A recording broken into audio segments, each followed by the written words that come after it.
Ils sont de tout pays et de toute nation, chrétiens, juifs, bouddhistes, musulmans sans religion. Ils ont chacun leurs idées politiques, les uns aiment la techno, les autres le classique.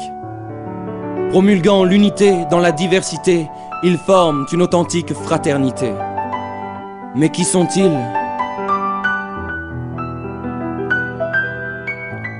Penseurs libres plutôt que libres penseurs, ils cultivent en eux l'intelligence du cœur.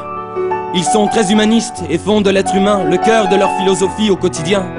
Cherchant la vérité au-delà des croyances, ils mènent une quête de connaissances. Mais qui sont-ils ? Spiritualistes sans être religieux, ils ont une approche ésotérique de Dieu. Ils ne voient pas en lui un être surnaturel, mais une conscience, une énergie universelle.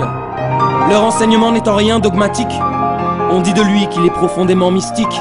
Mais qui sont-ils ? Mais qui sont-ils ? Ils ne croient ni au paradis ni à l'enfer, pas plus qu'aux démons, au diable, à Lucifer.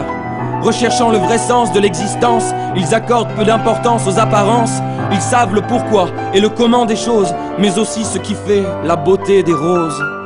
Mais qui sont-ils ? Mais qui sont-ils ?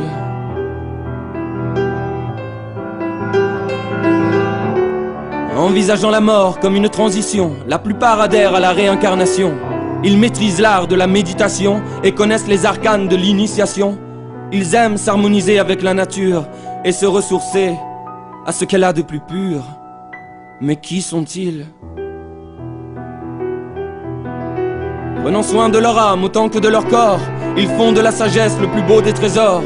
Ils pensent qu'il y a la vie au-delà de la terre et que d'autres humanités peuplent l'univers. Beaucoup ont vu Avatar, mais aussi Shoah.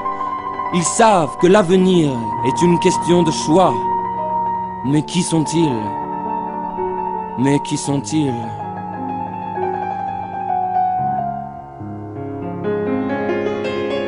Le monde ne va pas bien, mais ils gardent l'espoir de le rendre meilleur et d'embellir l'histoire.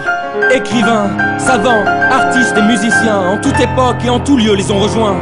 Ils ont pour devise la plus large tolérance, ajoutant dans la plus stricte indépendance. Mais qui sont-ils ? Mais qui sont-ils ? Dan Brown leur rend hommage dans le symbole perdu, mais il semble ignorer qu'ils n'ont pas disparu. Formant jadis une société secrète, ils ont désormais leur site sur internet.